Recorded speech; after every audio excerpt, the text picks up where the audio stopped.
এক বা দুই মেয়াদ বাদ দিয়ে আবার তিনি প্রধানমন্ত্রী হতে পারবেন কিনা, যে রাষ্ট্রপতি নির্বাচনের যে পদ্ধতি আছে সেই পদ্ধতি পরিবর্তন করা প্রয়োজন। দুই মেয়াদের পরে আবার কি হবে, অর্থাৎ দুই মেয়াদের পরে এক বা দুই মেয়াদ বাদ দিয়ে আবার তিনি প্রধানমন্ত্রী হতে পারবেন কিনা সেটি বিবেচনায় করার জন্য এসেছে, এবং অন্যান্য আরও কিছু প্রস্তাব আছে। আমরা এগুলি আলোচনা অব্যাহত রাখব। আমরা রোববার দিন সকাল 10:30টায় মিলিত হব। আমরা আশা করছি এই সপ্তাহে যে সমস্ত বিষয় অমীমাংসিত থেকে গেছে সেই বিষয়গুলি নিয়ে প্রথমে আমরা আলোচনা করব।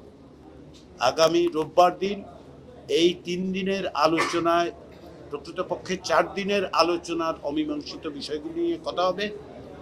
তারপরে অন্যান্য বিষয়গুলোতে আমরা প্রবেশ করতে পারব।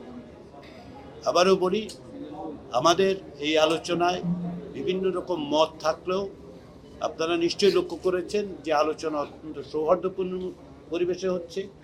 প্রত্যেকেই তাদের মতামত দিচ্ছেন। রাজনৈতিক দলগুলোর পক্ষ থেকে মতামত প্রকাশের ক্ষেত্রে তারা মোটেই দ্বিধান্বিত নন। প্রত্যেকেই অন্যদের মতের প্রতি শ্রদ্ধাশীল থাকছেন এবং আলাপ আলোচনার মধ্যে দিয়ে ভিন্ন মত প্রকাশ করছেন। আমরা আশা করছি এটা অবশ্যই অব্যাহত থাকবে এবং আমরা আগামী সপ্তাহে আরও কিছু বিষয়ে একমত হওয়ার জায়গায় তৈরি হতে পারবো। যেমন আজকে আমরা এটা এক জায়গায় এসেছি যে রাষ্ট্রপতি নির্বাচনের যে পদ্ধতি আছে সেই পদ্ধতি পরিবর্তন করা প্রয়োজন। সবাইকে ধন্যবাদ। দ্বিকক্ষ বিষয়ে অধিকাংশ দল দ্বিকক্ষ বিশিষ্ট আইনসভা প্রতিষ্ঠার ব্যাপারে একমত হয়েছে 100 সদস্য বিশিষ্ট হওয়ার ক্ষেত্র। আবারও বলি, অধিকাংশ দল, এর অর্থ এই নয় যে আমরা এই মুহূর্তে এটাকে ঐকমত্য বলে বলবো, কারণ হচ্ছে কিছু কিছু আলোচনার সংশ্লিষ্ট বিষয় আছে, এগুলির সাথে সংশ্লিষ্ট বিষয়গুলো নিষ্পত্তি না করে এগুলোকে ঐকমত্য দাবি করলে সেটা অতিরঞ্জন হবে এবং তাতে করে ভুল বোঝাবুঝির অবকাশ আছে। আমরা কোনো অবস্থাতেই সেটা চাচ্ছি না। আপনারা রাজনৈতিক দলগুলো যেহেতু অনেক বিষয়ে তাদের আবার ফিরে যেতে হচ্ছে, যেমন ধরুন রাষ্ট্রপতি নির্বাচনের প্রক্রিয়া নিয়ে কিংবা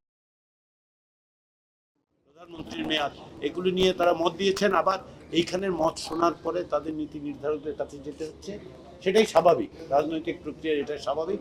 সেই প্রক্রিয়ার মধ্য দিয়ে আমরা অগ্রসর হচ্ছি। আমি আবার সবাইকে ধন্যবাদ জানাচ্ছি। বিভিন্ন না, এক মিনিট, আমি প্রশ্ন নিচ্ছি না এই কারণে নয়, আমি আসলে এখানে অনেক রাজনৈতিক দলের নেতৃবৃন্দ, অনেক বিষয় তো আপনাদের মধ্যে একটা কনসেনসাস কাছাকাছি হচ্ছে। এখন কোনো বিষয়ে যদি কনসেনসাস তৈরি না হয় সেক্ষেত্রে সেই বিষয়গুলোর ভবিষ্যৎ কি হতে পারে? আমরা আশাবাদী যে অনেক বিষয়ে আমরা এক জায়গায় আসতে পারবো। যেগুলো একমত হতে পারবো না, এটা আমি আগেও বলেছি, যদি আমরা দেখি যে কিছু বিষয়ে একমত হওয়া যাচ্ছে না, সেগুলো আমরা উল্লেখ করবো স্বচ্ছতার সাথে যে এই সমস্ত বিষয় আলোচিত হয়েছে কিন্তু আলোচনায় একমত হওয়া যায়নি। সব বিষয়ে হওয়া যাবে আমরা মনে করি না, এটা একটা অসম্ভব প্রত্যাশা হবে। হলে ভালো হতো, কিন্তু হবে না, এটা আমরা জানি।